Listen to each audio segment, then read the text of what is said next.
세례처럼 밤엔 달처럼 그렇게 살 순 없을까. 욕심도 없이 어두운 세상 비추어 온전히. 6월 25일 주일 예배 하나님께 올려드립니다.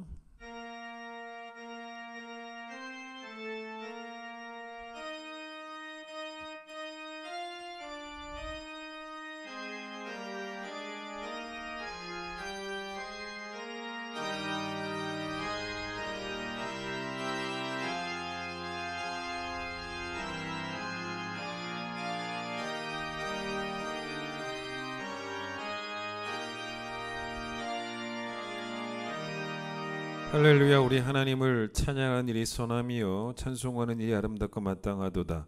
오라 우리가 여호와께 노래하며 우리의 구원의 반석을 향해 즐거이 외치자. 해 드는 데서부터 해 지는 데까지 여호와의 이름이 찬양을 받으시리로다. 아멘.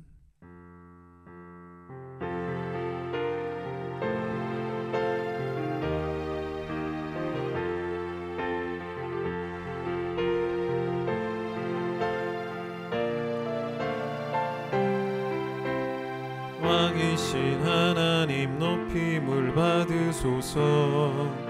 찬양하리라 영원히 높임을 받으실 그 이름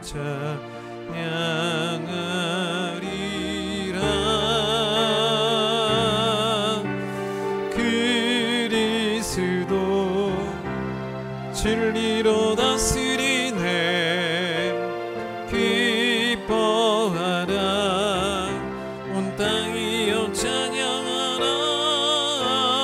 거룩하신 그 이름 높이리라. 거룩하신 그 이름 높이리라. 우리의 죄를 고백합니다.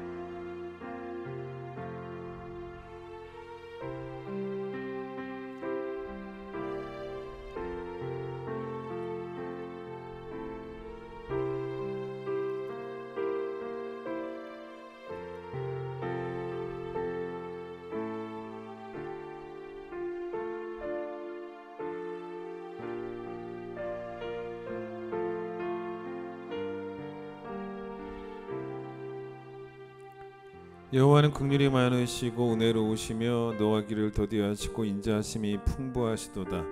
우리의 죄를 따라 우리를 처벌하지는 아니하시며 우리의 죄악을 따라 우리에게 그대로 갚지는 아니하셨으니 동이 서에서 먼 것 같이 우리의 죄가를 우리에게서 멀리 옮기셨느니라. 아멘. 신앙 고백합니다. 나는 전능하신 아버지 하나님 천지의 창조주를 믿습니다. 나는 그의 유일하신 아들 우리 주 예수 그리스도를 믿습니다. 그는 성령으로 잉태되어 동정녀 마리아에게서 나시고 본디오 빌라도에게 고난을 받아 십자가에 못 박혀 죽으시고 장사된 지 사흘 만에 죽은 자 가운데서 다시 살아나셨으며 하늘에 오르시어 전능하신 아버지 하나님 우편에 앉아 계시다가 거기로부터 살아있는 자와 죽은 자를 심판하러 오십니다. 나는 성령을 믿으며 거룩한 공교회와 성도의 교제와 죄를 용서받는 것과 몸의 부활과 영생을 믿습니다. 아멘. 384장.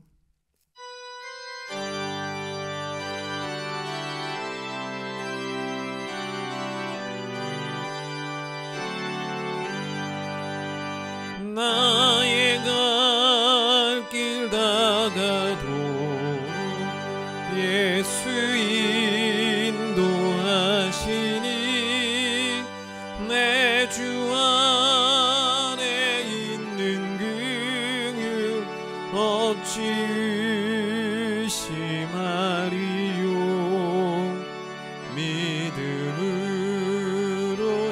자는 하늘 위로 받겠네. 무슨 일을 만나든지 만사 영통하리라. 무슨 일을 만나든지 만사 영통하리라. 나의 갈 길 다가도록 예수 인도하시니 어려운 일 당한 때도 족한 은혜 주시네. 나는 쉼이 고단하고 영혼 매우 가라나. 나의 앞에 반석에서 샘물 나게 하시네. 나의 앞에 반석에서 샘물 나게 하시네. 나의 갈 길 다가도록 예수 인도하시니 그의 사랑 어찌 큰지 말로 알 수 없도다. 성령 감화 받은 영혼 하늘 날아갈 때에 영영 부를 나의 찬송 예수 인도하셨네. 영영 부를 나의 찬송 예수 인도하셨네.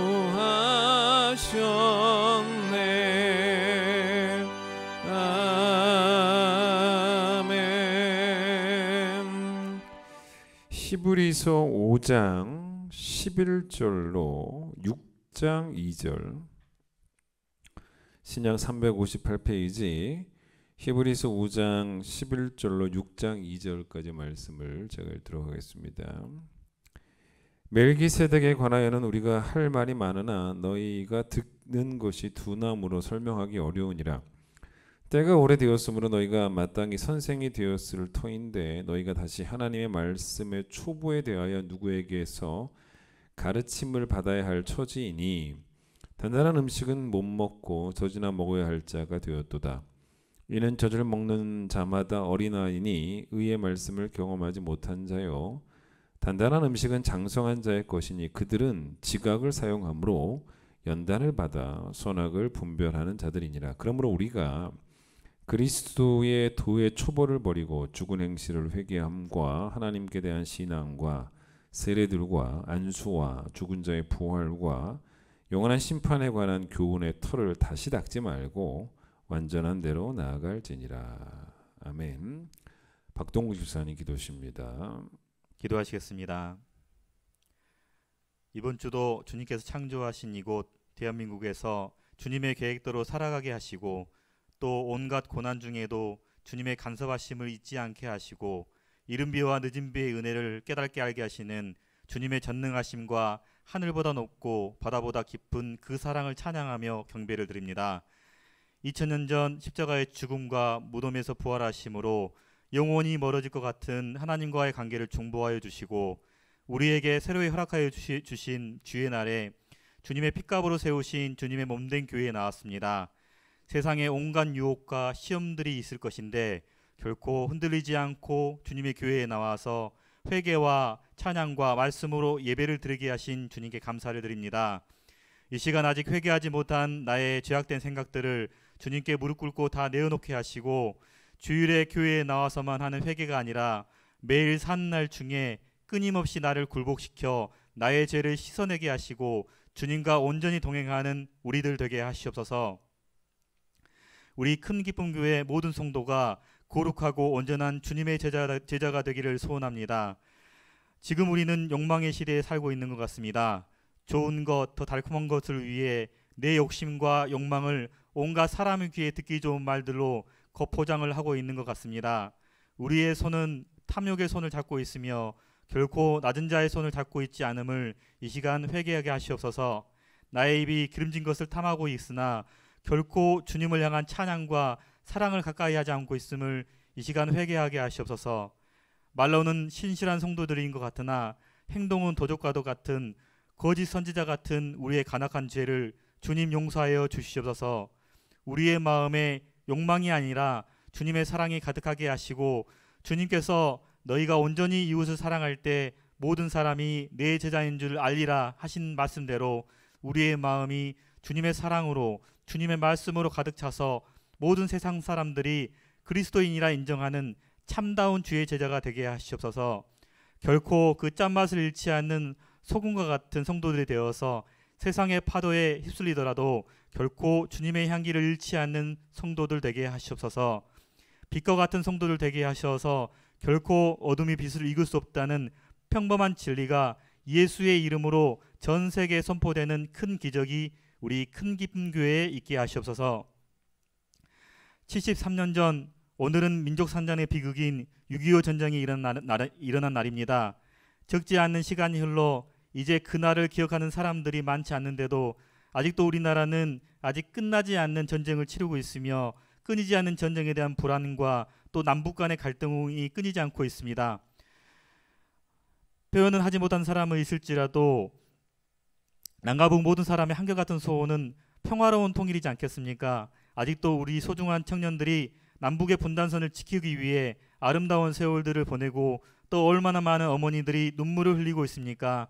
또 얼마나 많은 사람들이 남과 북의 긴장된 상황 속에서 밤잠을 설치고 있습니까? 그 통일을 위해 남과 북 믿는 자들의 기도와 헌신이 넘치게 하시옵소서.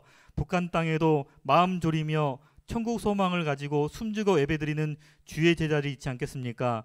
73년 동안 하지 못했던 일들을 인간의 힘으로 되찾겠습니까? 오직 우리 주님께서 하실 수 있사오니 주님께서 남과 북에 진정한 평안을 주시고 하나된 민족, 하나된 나라를 이끌어 주셔서 남과 북에 믿는 자들이 같이 찬양하고 같이 예배드리는 큰 축복을 우리 남한과 북한에 내려주시옵소서. 우리 큰 기쁨 교회 선교를 위해 기도합니다. 전 세계적으로 이상 기후가 휩쓸고 있는 이 상황에서도 결코 선교를 멈추고 있지 않는 태국, 방글라데시, 루안다, 필리핀, 미얀마 그리고 독일에서 파송된 우리 교회 선교사님들 그 선교를 위해 기도합니다. 선교에 필요한 사람들을 주님께서 보내주시고 필요한 지혜와 지식을 우리 선교사님들에게 내려 주시옵소서. 무엇보다도 고난과 역경이 선교사님들을 절대 넘어뜨리지 못하도록 첫사랑 잃지 않고 지치지 않고 끝까지 달려갈 길 나가게 하시옵소서. 선교하는 데 필요한 물질이 끊이지 않도록 우리 교회 선교 행정이 잘 이루어지도록 주님께서 일하여 주시고 모든 성도들이 후원하는 선교사님들 되어 주님께 받은 물질을 다시 하나님이 일하는 선교의 현장에 흘려보내게 하시고 눈물의 기도로서 중보하게 하셔서 뜨거운 성령의 불로 선교사에게 열중할 수 있도록 우리 주님께서 모든 선교사님들과 우리 성도들 붙들어 주시옵소서. 이제 8월에는 우리 교회 단기 선교팀이 방글라데시 선교를 떠납니다. 이를 위해 많은 성도들이 모여서 기도하고 회의하고 연습도 하고 있습니다. 이제 삶을 잠시 내려놓고 선교지로 향할 우리의 작은 선교사들을 위해 기도합니다. 결코 위대하거나 결코 크지 않은 무엇이든 결코 크지 않는 작은 선교사들이기에 더욱 주님의 제자다운 것 같습니다. 그 마음의 결단이 어찌 쉬웠겠습니까? 고통이 있을 수도 있고 아쉬움이 있을 수도 있을 텐데 그 모든 것 주님께 맡기고 선교지로 떠나려고 하는 이 작은 선교사들의 마음을 살펴주시고 마음이 어려운 자들에겐 따뜻한 위로를, 용기가 필요한 자들에게는 힘찬 격려를 넘치도록 내려주시옵소서. 어쩌면 나의 형편을 먼저 생각해야 했을 수도 있겠습니다. 어쩌면 내 건강을 먼저 챙겨야 했을 수도 있겠습니다. 하지만 주님의 나라가 그 선교지 땅에 세워지는 것을 삶의 가운데서 내 눈으로 본다는 큰 은혜와 기적의 순간이 그 모든 것을 압도하지 않겠습니까? 주님의 지상 명령을 따라 땅끝까지 나아가서 주님의 제자 삶음이 이 세상 어떤 상급보다 귀하지 않겠습니까? 오직 주님만을 나의 모든 것으로 고백한 우리 작은 선교사들을 주님께서 지켜주시고 이번 선교가 잘 이루어질 수 있도록 주님께서 끝까지 주관하여 주시옵소서. 오늘 예배 순서를 위해 기도합니다. 오늘 선포되는 주님의 말씀을 한자 한자 놓치지 않고 모든 성도들이 잘 알고 신천할 수 있도록 성령님께서 함께하여 주시옵소서. 오늘 말씀의 능력이 매일매일 삶 속에서 나를 이기고 세상을 이길 수 있는 전신갑주가 되게 하시옵소서. 오늘 예배 찬양을 위해 한 주간 부단한 묵상과 기도로 일주일을 준비한 우리 찬양대의 찬양을 주님께서 기쁘게 들으시고 또 예배를 위해 수고한 모든 성도들에게 헌신의 기쁨이 넘치는 축복을 내려 주시옵소서. 이 모든 기도 십자가 위에서 우리의 모든 것을 맡기신 사랑의 예수 그리스도의 이름으로 기도드립니다. 아멘.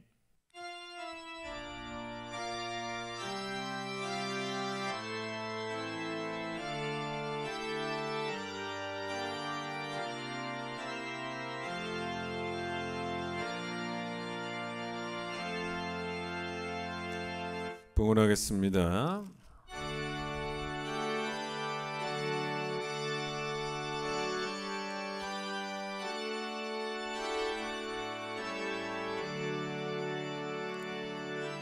내게 있는 모든 것을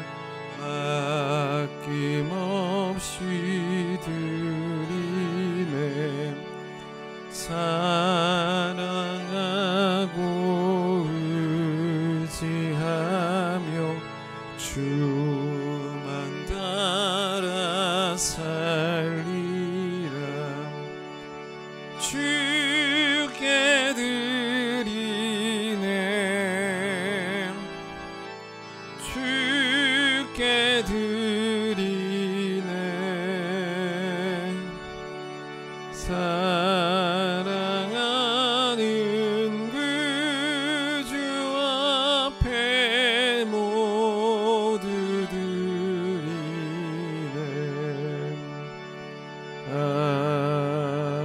아멘. 하나님, 오늘 복된 주의 날입니다. 우리 교회 귀한 성도들 오늘 온라인을 통해 하나님을 예배합니다.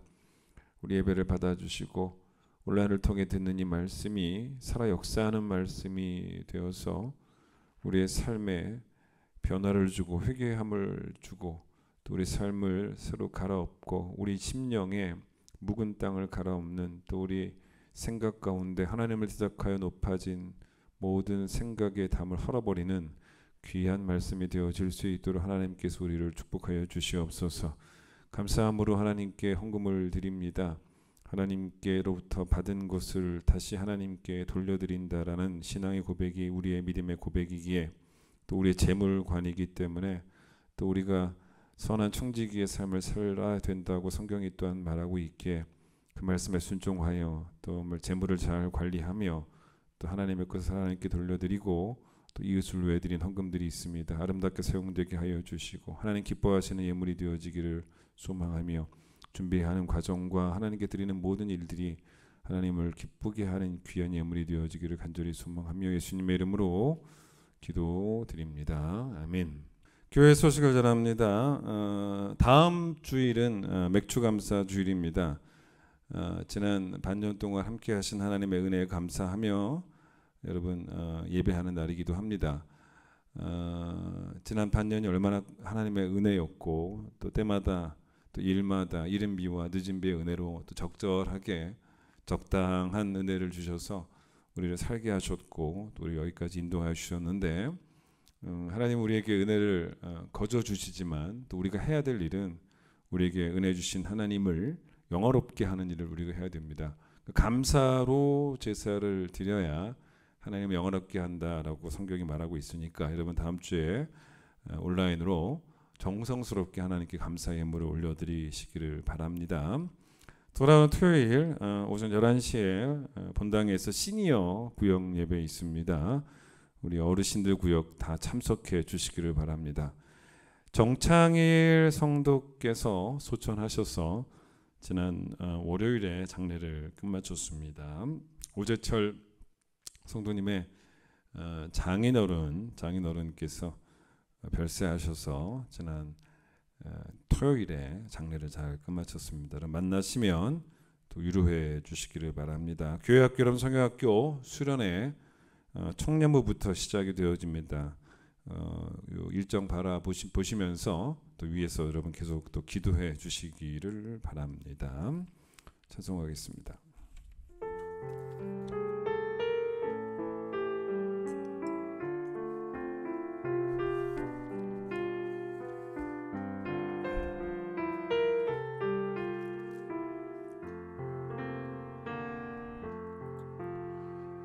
낮엔 해처럼 밤엔 달처럼 그렇게 살 수 없을까. 욕심도 없이 어두운 세상 비추어 온전히 남을 위해 살듯이 나의 일생에 꿈이 있다면 이 땅에 빛과 소금 되어 가난한 영혼 지친 영혼을 주님께 인도하고픈데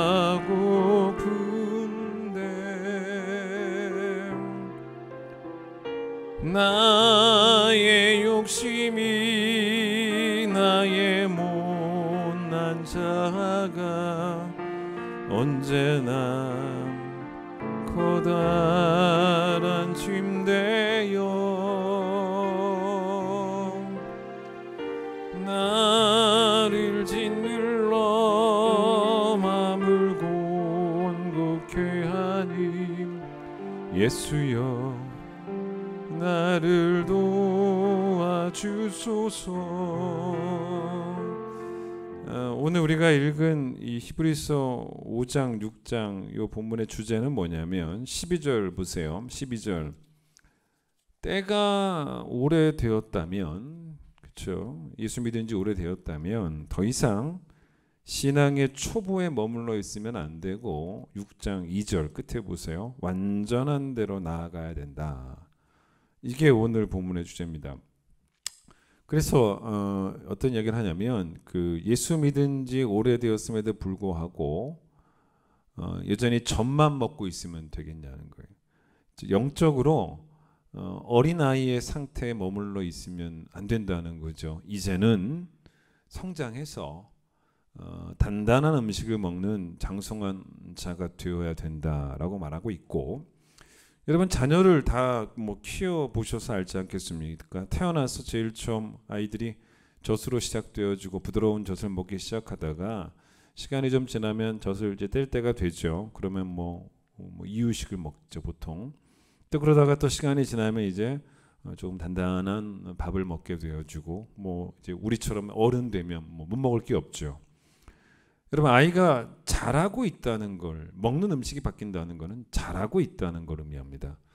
그러니까 히브리서 기자는 우리가 아주 이해하기 쉽도록 이렇게 어린아이가 자라면서 젖 먹다가 커서 단단한 음식 먹는 것처럼 그렇게 표현을 한 거죠.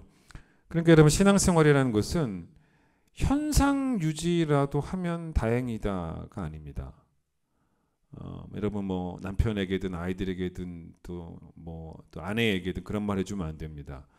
여러분 아이가 젖을 먹다가 단단한 음식을 먹을 때가 되었는데 부모의 입장에서 이 아이가 단단한 음식을 먹지 못할 때 그렇게 말합니까? 이 아이가 젖이라도 먹으니 다행이네. 사실은 그렇게 말할 수는 없다는 거죠. 신앙생활하면서 나는 여기까지만 하겠다라고 왜 여러분이 한계를 정합니까? 그 성경에 나오지도 않은 신앙생활입니다. 예수 믿은 세월만큼 점점 완전한 대로 나아가야 되는데 그게 성경이 제시하는 목표인데 내 스스로 뭐 이 정도면 충분해라고 말한다면 내가 하나님이고 내가 성경인 거죠. 말이 안 되는 거죠. 예를 들어 제가 학교 다닐 때는요, 국민학교였죠. 뭐 지금은 초등학교지만 대부분 또 국민학교였던 분들 많이 계실 거예요. 국민학교 때는 영어를 배우지 않았습니다. 그러니까 중학교에 들어가면서 비로소 영어를 배우기 시작했는데, 중학교 1학년 때 제일 처음 배운 게 뭐 그때는 뭐 선행학습 이런 것도 없었고요. 영어의 가장 기초 알파벳을 배웠습니다. 뭐 대문자도 배웠고 소문자도 배웠습니다. 근데 여러분, 중학교 1학년 학생이 나는 알파벳까지만 배울 거야 라고 스스로 딱 정해놓고, 한계를 정해놓고, 뭐 알파벳을 나는 아니까 알파벳 아는 자기 자신이 마냥 기특하고 마냥 만족스럽고, 그래서 중2가 돼도 나는 알파벳, 중3이 돼도 나는 알파벳. 이상하잖아요. 여러분, 알파벳은 쉽게 말하면 100m를 달리기 하기 위해서 출발선에 서 있는 게 알파벳이시죠. 그런데 출발선에 선 것만으로 대단합니까? 결승점까지 들어와야 완성되는 것이지, 출발선에 선 것만으로도 대단하고 충분한 그런 100m 달리기 경주는 존재하지가 않습니다. 원래 신앙생활은 내가 늘 부족하다라는 생각을 하면서 하는 것이지, 하나님을 향해서 뭐 나에게 뭔가를 이제는 더 이상 요구하지 마세요 라는 그런 건방진 태도로 신앙생활을 하는 건 아니라는 거죠. 이걸 12절, 5장 12절 보세요. 뭐라고 말하냐면, 때가 오래되어서 너희가 마땅히 선생이 되는 게 맞는데 아직도 초보를 다시 배우고 있다니, 이렇게 말합니다. 무슨 이야기냐면, 보세요.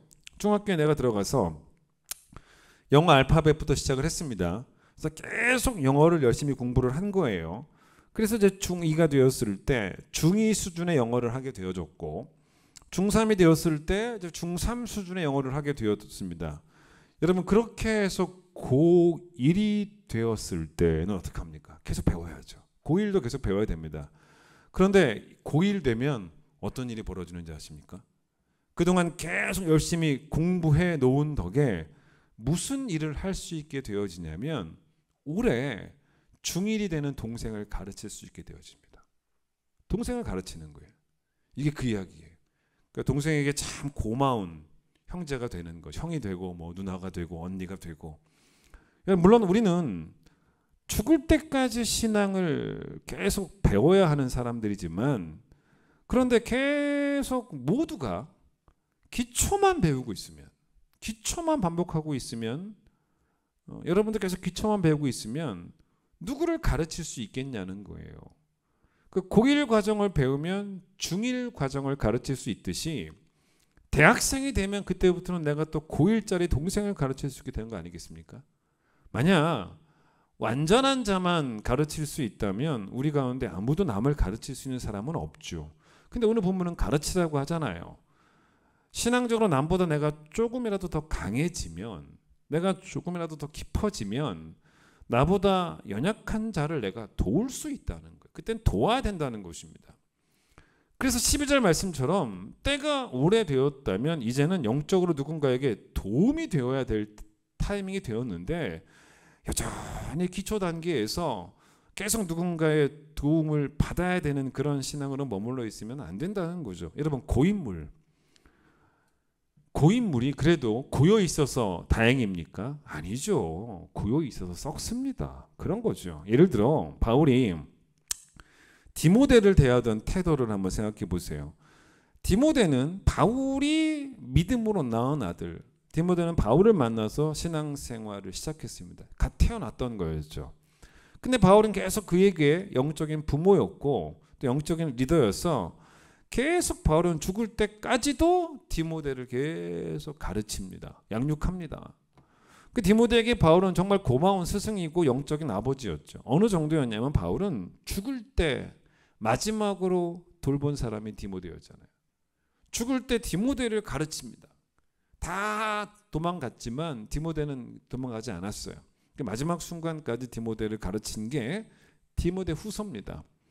근데 여러분, 바울이 디모데 후서에서 디모데에게 뭘 또 하는지 아십니까? 디모데에게 복음을 부탁을 합니다. 여러분, 디모데가 완전한 사람이어서가 아닙니다. 나는 죽지만 내가 너에게 복음을 부탁하고 죽겠다는 것입니다. 그 말의 의미는 무슨 말이냐면 디모데가 완전하지는 않지만 머물러 있지는 않았다는 거죠. 디모데도 바울만큼은 아니었을 거예요. 근데 예수 믿은 세월만큼 자랐다는 거죠. 그 디모데도 누군가를 가르칠 수 있는 사람이 되었다는 그런 의미입니다. 여러분, 우리 교회에도, 우리 큰기쁨 교회에도 귀한 리더들이 있습니다. 무슨 여러분, 이 교회 중직자들이 리더죠. 목회자들, 장로님들, 안수 집사님들, 권사님들 다 리더입니다. 또 우리 교회 여러분 구역장이 30명이에요. 30명의 구역장들이 리더입니다. 또 여러분 잘 모르겠지만 지금 현재 8명의 리더들이 1대1 리더가 되어서 지금 성도들 8명을 또 가르치고 있습니다. 리더들은 지금 1대1 리더들은 한 사람씩 맡아서 지금 13주짜리 교재를 중반 좀 넘게 가르치고 있어요. 제가 지금 말한 우리 교회 리더들 가운데도 완전한 사람은 아무도 없습니다. 그러나 먼저 된 자로서 나중된 자를 돕는 역할은 할 수 있는 거죠. 그게 리더입니다. 건축을 생각을 해보세요. 건물을 지을 때 일단 기초는 너무 중요합니다. 근데 만약에 기초가 중요하지만 기초만 중요하지는 않습니다. 만약 여러분 기초가 잘못되어 있다면 기초가 중요하니까 기초를 다 갈아엎어야 돼요. 기초를 다시 다져야 됩니다. 이단에 빠진 자가 회개하고 예수를 믿게 되면 그 사람은 뭐부터 해야 돼요? 기초 공사부터 다시 해야 되는 거예요. 이단에 빠졌던 것은 기초부터 틀린 거니까. 종교개혁자들이 그런 일들을 사실은 한 거죠. 여러분, 종교개혁자들의 모토를 영어로 한번 해볼까요? Back to the basic입니다. Back to the basic. 기본으로 돌아가자는 거예요. 기초로 돌아가자는 겁니다. 그러니까 로마 카톨릭을 종교개혁자들이 조금씩 고쳐서 리모델링을 하는 수준이 아니었고 완전히 헐고 재건축하자는 거였어요. 왜냐하면 로마 카톨릭에 오직 성경이 없기 때문에, 오직 믿음이 없기 때문에, 오직 은혜가 없기 때문에. 여러분, 오직 성경, 오직 은혜, 오직 믿음은 기초 중 기초예요. 그러니까 여러분, 기초가 잘못되면 당연히 기초를 갈아엎어야 돼요. 여러분, 그런데 건축에 있어서는 기초만 중요한 건 아닙니다. 그 이후로 벽돌 한 장 한 장을 쌓아가는 것도 엄청 중요합니다. 왜냐하면 기초는 완성된 건물이 목표예요. 완성된 건물을 위해서 완전한 대로 나아가기 위해서 기초가 있는 것이지 기초를 위한 기초라는 건 존재하지 않습니다. 그 얘기예요. 그래서 6장 1절 보세요. 우리가 그리스도의 도의 초보를 버리라. 그러니까 뭐 버리라라고 말하니까 뭐 이걸 다 없애버려라. 그 말이 아닙니다. 이게 이렇게 나오니까 좀 의미가 약간 어려울 수 있는데, 이게 버리라라는 말을 버리라라고 해석하지 말고 뭐라고 해석하면 되냐면 떠나라. 이게 떠나라는 말이에요. 이게 왜 이렇게 나올 수밖에 없냐면 이게 연결이 어디로 되냐면 6장 1절 버리고, 즉 떠나서, 그 다음이 뭡니까? 떠난 다음에 어디로 가요? 2절 끝에 보세요. 떠나서 어디로 가요? 완전한 대로 나아가라는 거예요. 무슨 말씀인지 아시죠? 인천공항 가서 여러분 미국 가려고 미국행 비행기를 탔습니다. 미국행 비행기가 해야 할 일은 뭡니까? 인천공항을 떠나는 거예요. 그 인천공항을 버리는 거죠. 그 말이에요. 인천공항을 떠나는 겁니다. 그래서 미국으로 향하는 거예요. 그러니까 100m 출발선에 선 게 기초라면 이제는 그 기초에서 떠나서 결승점으로 달려가야 한다는 그런 이야기. 그래서 2절 끝에 보시면 기초를 제발 다시 닦지 말라는 거예요. 언제까지 기초만 닦고 있겠냐는 것입니다. 그래서 여러분, 기초에서 떠나지 않으면 안 된다는 말인데, 그러면서 여러분 좀 어렵죠. 기독교 신앙의 6가지 기초를 말합니다. 거기 여러분 6장 1절 2절에 나오는 것은 지금 히브리서 기자가 말하는 기독교 신앙의 6가지 기초를 말해요. 이걸 제가 오늘 다 설명하지는 않습니다. 6가지 기초가 뭡니까? 첫 번째, 죽은 행실을 회개함. 이게 기초라는 거예요. 두 번째, 하나님께 대한 신앙. 세 번째, 세례들. 네 번째, 안수. 다섯 번째, 죽은 자의 부활. 여섯 번째, 영원한 심판. 이게 기초라는 것입니다. 근데 이 기초의 털을 계속 반복해서 닦는 일 하지 말라는 거예요. 그 얘기입니다. 자, 예수님도 누가복음 12장 48절에서 어떤 말씀하셨냐면, 들어보세요. 많이 맡은 자에게 많이 달라 할 것이다 라는 말씀하십니다. 여러분, 누가 예수님 말씀대로라면 누가 많이 맡은 자가 될까요? 이건 뻔한 이야기입니다. 신앙이 깊은 사람이에요. 신앙이 깊은 사람이 많이 맡은 자가 된다는 거죠. 그리고 하나님은 그런 사람에게 많이 맡겨 놓으셨으니까 많이 달라고 요구하신다는 거예요. 여러분, 5달란트 맡은 자는 뭘 의미할까요? 5을 맡을 만큼 신앙이 깊다는 거예요. 그래서 5달란트 받은 자가 5을 남긴 거는 꽤나 당연한 이야기라는 것입니다. 왜냐? 주인이 많이 맡겼잖아요. 그러니까 많이 달라고 한다는 것입니다. 여러분, 그러니 교회에서 예수 믿은 지, 우리 교회 안에서도 예수 믿은 지 오래된 사람들은 이 교회 주인이 아니에요. 이 교회의 권력자도 아닙니다. 남보다 예수 믿은 지도 오래됐고 이 교회 처음 시작부터 같이 했고 이러면 남보다 더 신앙생활을 잘해야 하는 그만큼의 책임이 있는 것이고, 그런 사람은 많이 맡아야 돼요. 그러니까 많이 남겨야 된다는 것입니다. 이 교회에서 주인 행세하는 사람들이 아니라는 거죠. 여러분, 그러니 때로 이렇게 교회에서 여러분 보시면 많은 일들을 여러분이 맡게 되어질 때 쉽게 생각하시면 돼요. 이게 예수님 말씀대로 많이 맡은 자에게 많이 달라 한다, 그것처럼 성경은 제가 이렇게 아무리 읽어봐도 자리가 사람을 만든다라고 말하지는 않더라는 것입니다. 저도 교회 내에서 사람들을 임명할 때 그렇게 임명하지는 않습니다. 그냥 임명하면 잘하겠지, 그렇게 하지는 않습니다. 초대교회가 안수집사를 세울 때 어떻게 했습니까? 일단 뽑고 나면 잘하겠지, 이렇게 하지 않습니다. 사도행전 6장 3절에서 조건을 말합니다. 성령과 지혜가 충만해서 칭찬받는 사람들이 후보군이에요. 이게 조건이에요. 이런 사람들 중에서 7을 택해야 됐던 것, 그게 사도들이 요구했던 겁니다. 그러니까 조건에 맞는 사람을 뽑는 것이지 일단 뽑아놓으면 그 조건에 맞춰간다는 게 아니에요. 그 달란트 비유에서도 여러분, 주인이 일단 되든 안 되든 5을 맡겨본 게 아닙니다. 5을 감당할 수 있는 사람에게 5을 맡긴 것이고, 2 정도를 감당할 수 있는 사람에게는 2를 맡긴 거예요. 그러니 여러분, 점점 여러분이 많이 맡은 자가 이 교회에서 되어 가고 있다는 것은 그만큼 신앙의 진보에 대한 당연한 결과일 수밖에 없다는 거죠. 예? 많이 맡은 자에게 많이 달라고 하신다는 예수님 말씀을 기억하면서 교회에 먼저 된 자들, 리더들은 반드시 어떤 이야기를 듣는 게 옳으냐면, 괜히 목사가 아니구나, 저분이 괜히 장로가 아니구나, 저분이 괜히 안수집사가 아니구나, 저분이 괜히 권사가 아니구나, 괜히 구역장이 아니구나, 괜히 1대1 리더가 아니구나, 나보다 낫다, 1대1 리더답다, 나보다 모든 면에서 낫다, 그런 말을 듣는 게 맞다는 거죠. 그리고 그런 말을 들을 수 있도록 계속 이 리더들은 신앙의 진보를 이뤄나가야 된다는 것입니다. 그러니까 신앙 연수에 걸맞는 삶을 사셔야 돼요. 1년이면 1년짜리고 10년이면 10년짜리라는 거죠. 여러분, 신앙 연수가 10년인데 1년 된 성도보다 못하면 그건 말이 안 된다는 거예요. 여러분, 교회 안에서도 이런 말을 들어야 돼요. 역시 신앙생활을 오래 한 사람은 다르구나, 우리끼리라도 그런 얘기를 들어야 되는 거예요. 저 사람은 교회 오래 다니기만 했구나, 이런 말 들으면 안 된다는 거죠. 교회를 사랑하는 것도 마찬가지입니다. 여러분, 신앙이 진보해야지만 이 사랑도 가능한 거예요. 신앙생활을 하나님 사랑, 이웃 사랑이라고 말할 때, 하나님 사랑과 이웃 사랑이 여러분 깊어지면 신앙이 완전한 대로 나아가고 있다라고 말할 수 있지 않겠습니까? 마찬가지입니다. 교회 사랑도 마찬가지죠.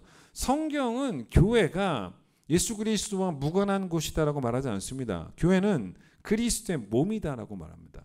우리가 지금 2000년 전에 오셔서 성육신 하셨던 예수님을 눈으로 볼 수 있다면 얼마나 좋겠어요. 근데 우리는 지금 그런 시대를 살고 있지 않습니다. 예수님 승천하셨습니다. 근데 그때 2000년 전에 예수님의 발 앞에 나와서 향유를 부은 여인은 너무 행복한 거예요. 내가 예수님을 눈으로 볼 수 있는 세대를 살고 있다는 것. 너무너무 감사했겠죠. 그래서 그 기회를 놓치고 싶지 않아서 예수님의 발 앞에 향유를 부었다는 것입니다. 근데 지금은 그렇지 않잖아요. 그래서 우리는 보이지 않는 예수님, 그래서 어떤 신학자는 뭐라고까지 말을 했냐면 이 교회가 어떤 면에서는 그리스도의 또 다른 성육신 아니겠느냐. 왜? 그리스도의 몸이니까. 우리 눈으로 보이는 그리스도라는 거죠. 교회가. 그러니까 여러분 우리가 보이지 않는 예수님을 사랑하듯이 주께서 피 흘려 세우신 이 큰 기쁨 교회, 그리스도의 몸인 큰 기쁨 교회를 사랑하는 거죠. 여러분 그러면요 보세요. 교회를 사랑하는 일에 제일 어려운 게 뭔지 아십니까? 상처예요. 여러분 그런데 사실 신앙이 자라면요 상처 받았다는 말도 안 합니다. 여러분 신앙이 자라면 상처에 강해집니다. 강해져요. 왜 그렇습니까? 신앙이 자란다는 건요 뭘 의미하는지 아십니까? 넓어지고 높아지고 깊어지고 딱 그런 의미죠. 그런데 강해진다는 거예요. 강해진다는 거예요. 그 웬만한 뭐 외부의 자극 가지고도 흔들리지 않습니다.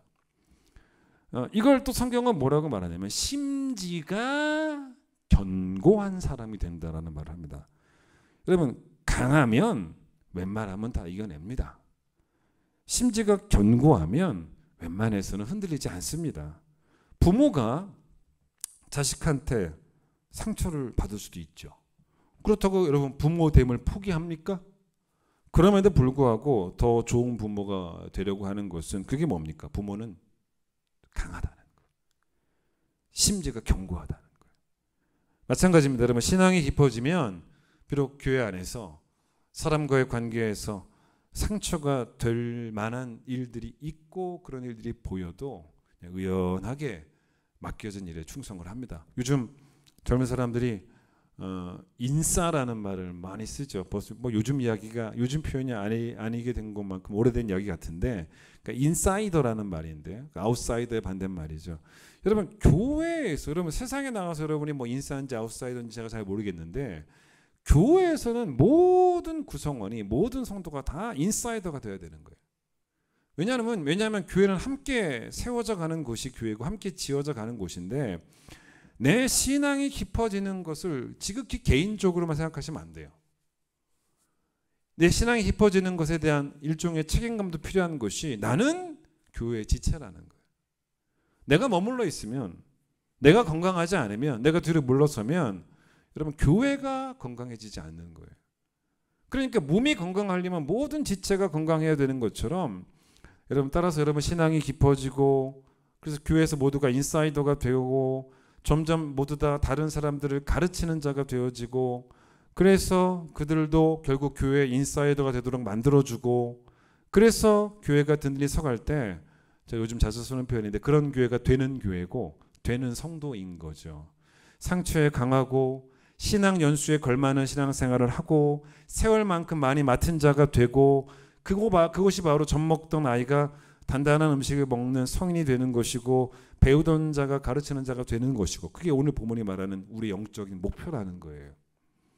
신앙생활에는 절대로 이 평균이라는 것이 없습니다. 뭐 요즘 뭐 제가 그런 얘기 들었어요. 아이들이 뭐 학교 시험을 봐야 되는데 뭐 몸이 아파서 뭐 시험 보지 못하게 되면은 선생님들이 점수를 뭐 평균 점수를 준다라는 그런 말을 들은 적이 있는데 사실 여러분 신앙생활은 평균 점수를 맞았다고 해서 스스로를 위로할 길이 없어요. 여러분 악인과 선인 어떤 중간 정도의 소리가 적당하게 살아가면 되는 게 신앙생활이 아닙니다. 먼저 된 자든 나중된 자든 목표는 똑같아요. 우리 모두에게 똑같이 신앙생활은 평균이 아니고 기초를 떠나서 완전한 대로 나아가는 여정이 되어야 된다는 거예요. 그게 맞아요.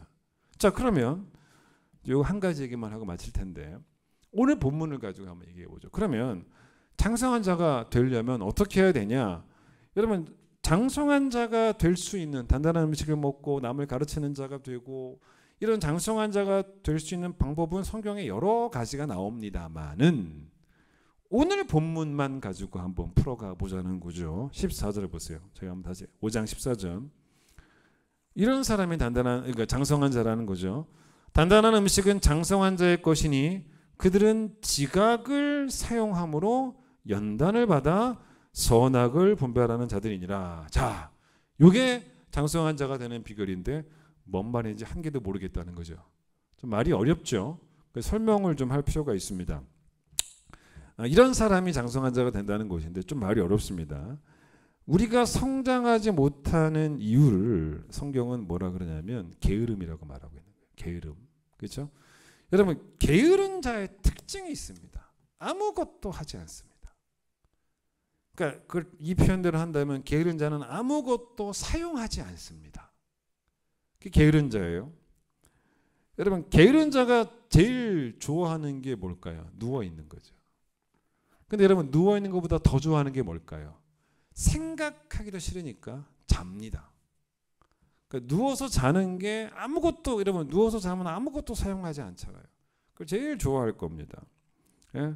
그래서 여러분, 이 잠언에서 게으른 자를 묘사하는 말씀들이 꽤 많이 나옵니다. 잠언은 게으르지 말라 그러거든요. 여러 군데 나오는데 잠언 12장 27절 들어보세요. 게으른 자는 그 잡을 것도 사냥하지 아니하나니 라고 나오는데 이게 두 가지로 해석이 됩니다. 여러 버전의 영어 성경을 보니까 이 둘 중 하나로 풀어놨습니다. 하나는 뭐냐면 게을러서 사냥 자체를 하지 않는다 라고 나온 성경도 있고, 어떤 성경에는 사냥을 해왔는데 게을러서 요리를 안 한다는 거예요. 자, 뭐든 다 게으르다는 거죠. 예를 들어서 여러분, 자, 주부가 가족들 식사 준비를 하기 위해서 마트에 가서 장을 봐서 요리를 해줘야 되는데 마트에 아예 가지도 않는 주부가 있다라고 생각해 보세요. 뭐 사러도 안 가는 겁니다. 그런 주부가 있고, 아니면 마트에 가서 사가지고는 왔는데 요리를 안 하네?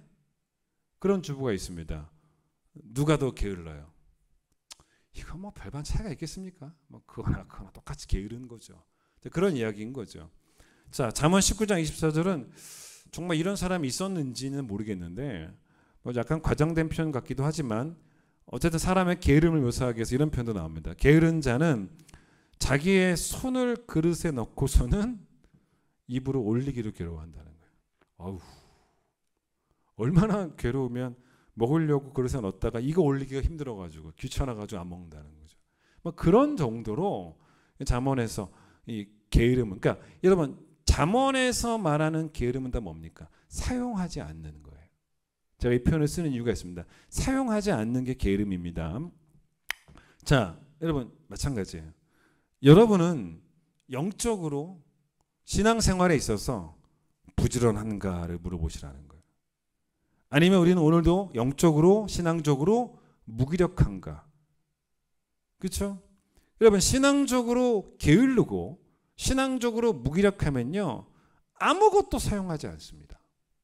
그러나 반대로 장성한 사람은 어떻게 장성한 사람이 되었냐면 절대로 저절로 된 게 아니라는 것입니다. 계속 사용했다는 거예요. 잘 들어보세요.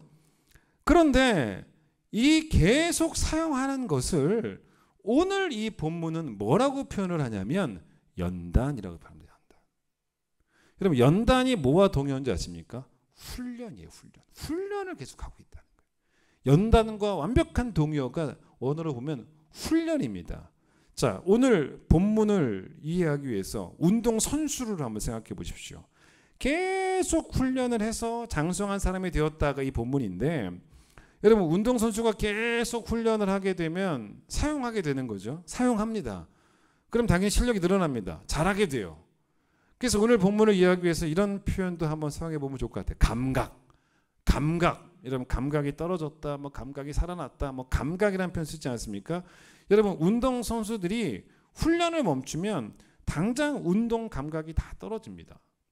우리나라 유명한 운동선수들, 여러분 이름만 대도 알만한, 지금 현역에 있는 사람들 말고 은퇴한 선수들이 현역 때만큼 운동 감각이 좋겠습니까?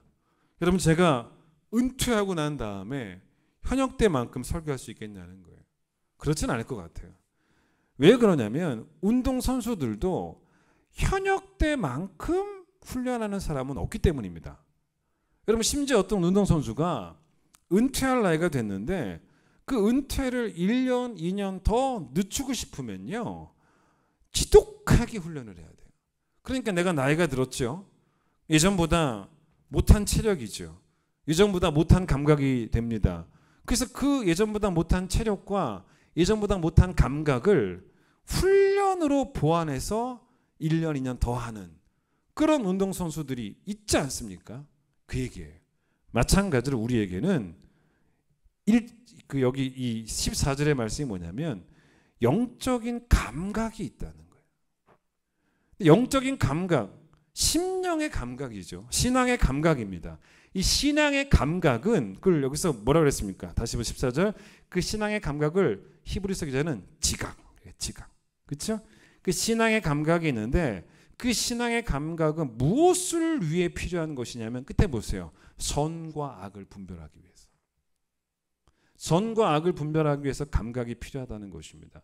그런데 이런 신앙의 감각이 무뎌지면 이것이 하나님이 원하시는 선인지 아니면 하나님이 싫어하시는 악인지조차도 분별하지 못할 정도로 둔감해진다는 거예요. 그래서 여기서 연단을 받아라는 말이 쉽게 생각하면 계속 훈련을 하라는 것입니다. 그래서 영어 성경에는 뭐라고 나오냐면 이 신앙의 감각, 영적인 감각, 심령의 감각을 끊임없이 영어 성경 NIV에서 어떻게 표현하냐면 constant use라 그래요. 끊임없는 사용이래요. 끊임없는 사용을 통해서 자기를 계속 훈련시킨 사람들이 장성한 사람들이었다는 거예요. 여러분 이게 사실 보세요. 그런데 끊임없는 사용이란 말이 뭐겠습니까? 훈련이지만 운동선수들에게 여러분 연습은 실전과 똑같습니다. 연습처럼 연습하지 않습니다. 실전처럼 연습을 합니다. 마찬가지예요. 우리에게도 말이 훈련이지 그 훈련은 실전과 같은 훈련인 거죠. 그러니까 중단하지 말라라는 의미에서 훈련이라는 표현을 쓴 거예요.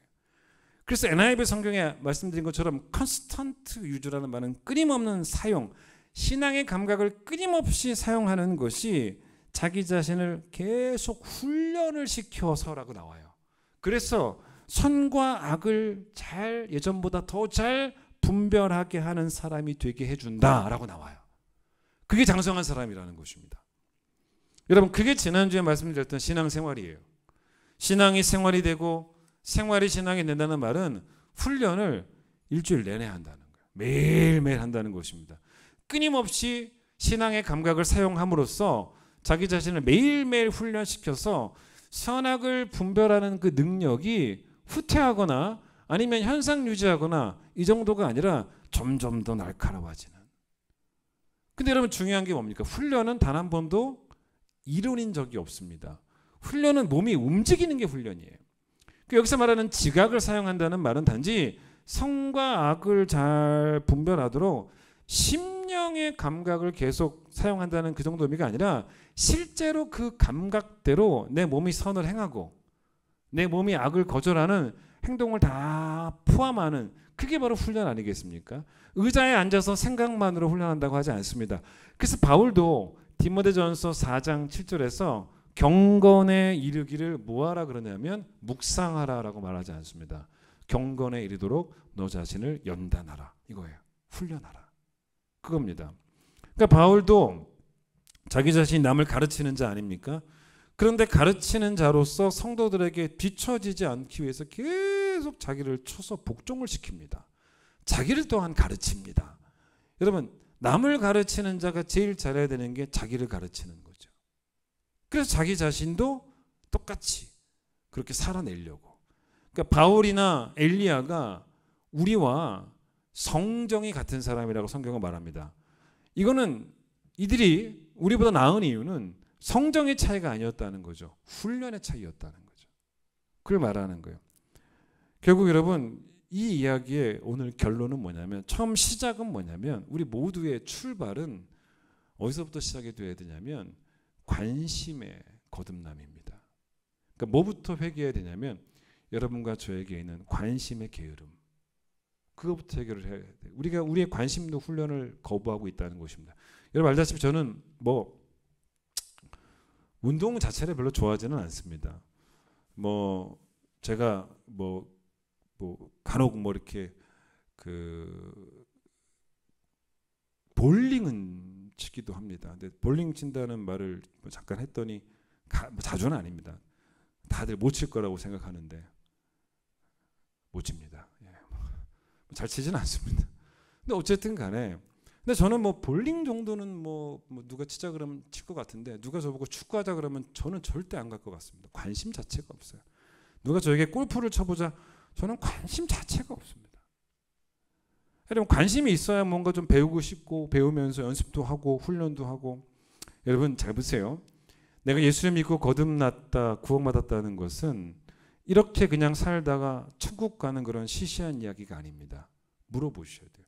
내가 예수를 믿고 구원받았다면 내가 관심도 거듭났냐를 물어보셔야 돼요. 내 생각의 게으름을 회개했는가를 물어보셔야 돼요.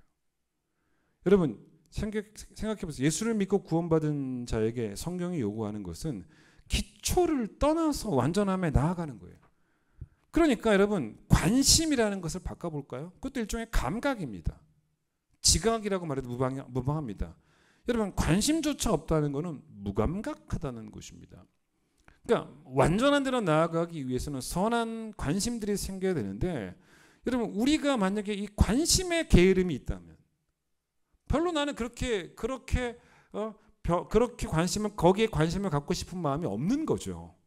예수 믿고 구원받았음에도 불구하고 우리의 관심이 세상 사람들의 관심과 하나 다를 바 없다면 그건 기초에 계속 머물러 있는 그런 것이라는 거예요. 누군가 이런 말을 했어요. 진리의 힘이 얼마나 무서운 줄 아냐. 진리의 힘은 무질서에 질서를 부여하는 것이다라는 말을 합니다. 이게 뭔 말인지 아십니까? 진리를 제대로 믿으면 사랑의 질서가 바뀐다는 거예요. 성경이 말한 것들을 사랑하지 않으면 오히려 내가 세상 사람들이 관심을 갖고 있는 것들 세상 사람들이 사랑하는 것들을 내가 사랑하면 그걸 뭐라고 말하냐면 무질서인 거예요. 그게 무질서입니다. 따라서 내가 무엇을 사랑해야 되는지에 대해서 하나님이 정하신 사랑의 질서를 받아들이는 거예요. 하나님이 정하신 관심의 질서를 받아들이는 거예요.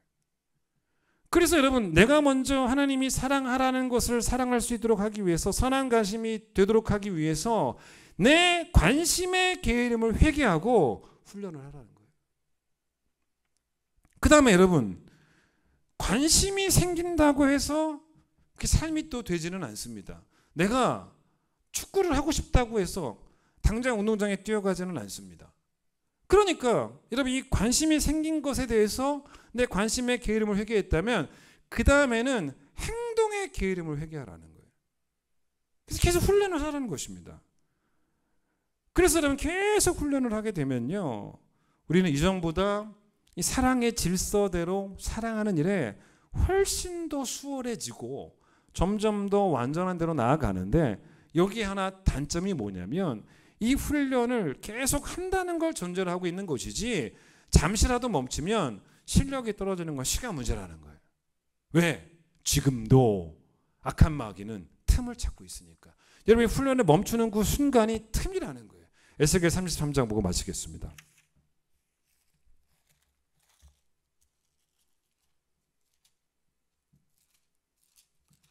에스겔 33장 제가 30절부터 32절까지를 한번 읽어보고 요거 보고 마치겠습니다.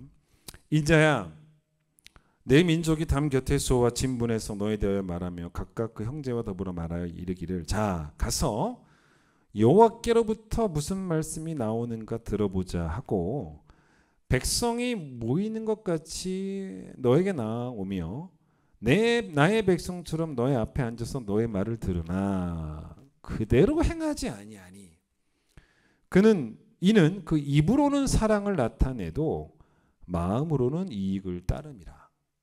그들은 내가 고운 음성으로 사랑의 노래를 하며 음악을 잘하는 자 같이 여겼나니 너의 말을 듣고도 행하지 아니하거니와. 여러분 이거 참 대단한 말씀입니다. 하나님이 에스겔한테 인자라고 부른 거예요. 네가 하나님의 말씀을 선포하라는 거예요. 그러면 사람들이 30절 여호와께로부터 무슨 말씀이 나오는가 들어보자 하고 온다는 거예요. 게다가 겉보기에는 태도가 너무 좋아요. 하나님의 백성들처럼 에스겔 앞에 와서 말씀을 듣고 있다는 거예요. 우리 교회도 그렇잖아요. 누가 뭐 건방지게 말씀 듣습니까? 근데 문제는 뭐냐면 그들이 행하지 않고 있다는 거예요. 왜냐? 이들이 관심이 바뀌지 않았다는 것입니다. 여러분 잘 보세요. 하나님 뭐라고 말씀하시냐면 그들이 입으로 말하는 게 관심이 아니라는 거예요. 그들이 마음으로 따라가는 게 관심이라는 거예요. 맞죠? 뭐가 진짜 관심이겠습니까? 내가 입으로 표현하는 게 관심이 아니고, 여러분 입으로 표현은 얼마든지 가짜로 할 수 있어요. 내 마음이 진짜 따라가는 게 관심이라는 거예요. 그죠? 근데 지금 이스라엘 사람들이 입으로는 뭘 표현합니까? 사랑을 표현한다는 거예요. 말은 잘한다는 겁니다.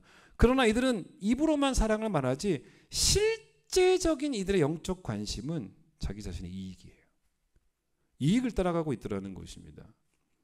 심지어는요, 야, 이 사람들이 설교자를 향해서 아이고야, 너무 설교 잘한다고, 설교 은혜 받았다고 말을 너무 잘한다는 겁니다. 뭐라 그래요? 이 32절. 그들은 너가 고운 음성으로 사랑의 노래를 하며 음악을 잘하는 자가 적였나니. 여러분 다 설교를 들었는데 목사님 설교가 한편의 음악 같다. 야, 이게 얼마나 막 극찬입니까? 그런데 그렇게 입술로 뭐 별 말을 다 해도 중요한 것은 뭐냐면 이들의 관심은 그게 아니라는 거예요. 이들의 관심은 자기 이익을 따라가고 있다는 거예요. 그러니까 절대로 주의 말씀대로 행하지 않더라는 것입니다. 여러분 오늘 이 말씀을 잘 기억하시면서 우리의 입술이 아닌 우리의 마음으로부터 우리의 관심이 거듭나야 된다는 거예요. 그러니까 우리 생각의 게으름부터 회개해야 된다는 것입니다. 교회에 와서 거룩한 모습으로 말씀을 경청하고 있다고 해서 장성한 자라고 말할 수 없는 것이 이 에스겔이 말한 모습이 우리 모습일 수도 있다는 거예요. 그럼 그렇기 때문에 말씀을 경청하고 목사님 참 설교 잘하시네 라고 말할 수는 있을지 모르겠지만 그 말씀이 진정한 내 심령에 관심이 되어지 못한다면 선포되어지는 말씀 아무런 유익이 없다는 것입니다. 여러분 오늘도 우리는 훈련을 멈추시면 안 돼요. 생각의 게으름과 행동의 게으름을 훈련으로 이겨내셔야 되는 거예요. 하나님이 정하신 사랑의 질서를 마음 깊은 곳에서 받아들이고 그 사랑이 실제 삶이 되도록 끊임없이 여러분 자신을 훈련시키셔서 여러분 모두가 매일매일 완전한 대로 나아가서 오늘 주신 말씀처럼 단단한 음식을 먹고 남을 가르칠 수 있는 그런 영적인 리더가 되는 이런 모두가 되시기를 간절히 축원드리겠습니다. 찬양하겠습니다. 하나님 이런 삶을 살 수 있도록 바울이 우리와 성동이 같지만 차이가 있었다면 훈련을 끊임없이 했다는 것. 우리도 바울처럼 살도록 예수님처럼 살도록 나 자신의 게으름을 쳐서 복종시킵니다. 낮은 해처럼 밤엔 달처럼 그렇게 살 순 없을까?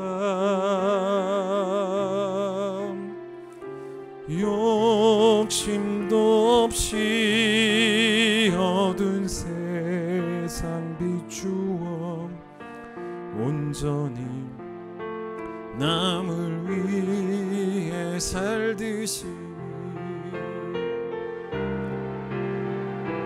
나의 일생에 굼이 있다면 이 땅에 빛과 소금 되어 가난한 영혼 지친 영혼을 주님께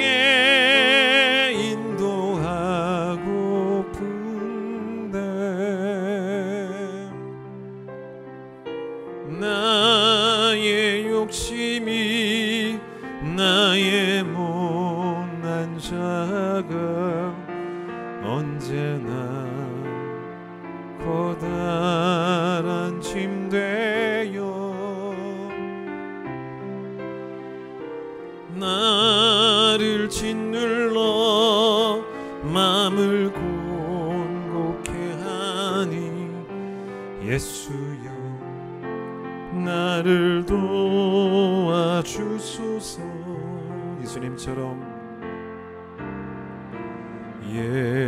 예수님처럼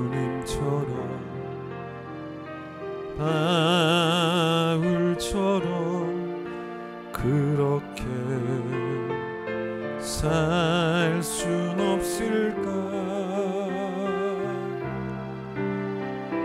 남을 위하여 당신들의 온몸을 온전히 버리셨던 것처럼 주의 사랑은 베푸는 사랑, 값없이 거저주는 사랑, 그러나 나는 주는 것보다 받는 것 더욱 좋아하니 나의 입술은 주님 닮은 듯하나 내 마음은 아직도 주하여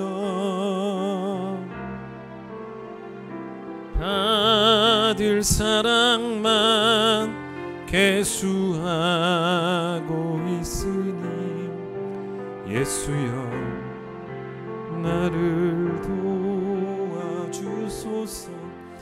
하나님, 우리가 오늘도 말씀 앞에 섰지만 여전히 우리의 신앙은 게으르지는 않은지 돌아보게 하여 주시옵소서. 우리의 입술은 사랑을 말하지만 혹시 우리의 마음은 이익을 따라가고 있지는 않은지 돌아보게 하여 주시옵소서. 하나님, 가만히 있어도 우리의 신앙이 저절로 완전한 대로 나아가는 것이 아님을 우리가 배우게 되었습니다.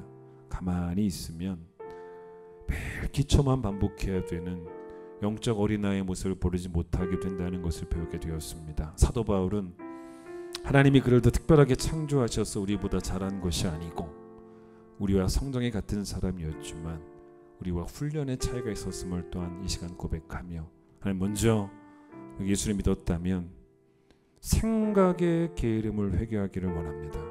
사용하지 않으니 우리가 무뎌지고 사용하지 않으니 잘하지 못한다라는 걸 배우게 되었습니다.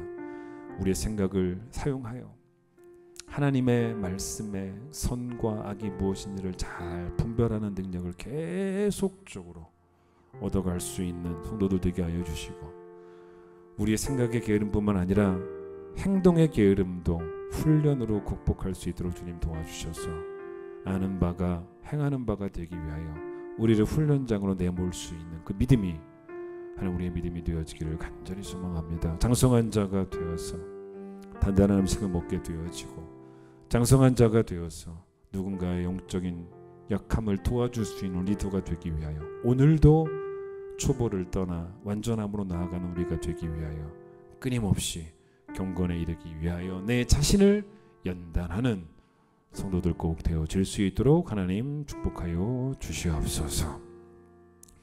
이제 예수님의 놀라우신 은혜와 하나님의 변치 않는 사랑과 성령의 역사하심과 교통하심이 경건에 이르기 위하여 나 자신을 훈련하고 연단하기를 원하는 모든 성도들에게 함께 하시길 간절히 축원하옵나이다. 아멘.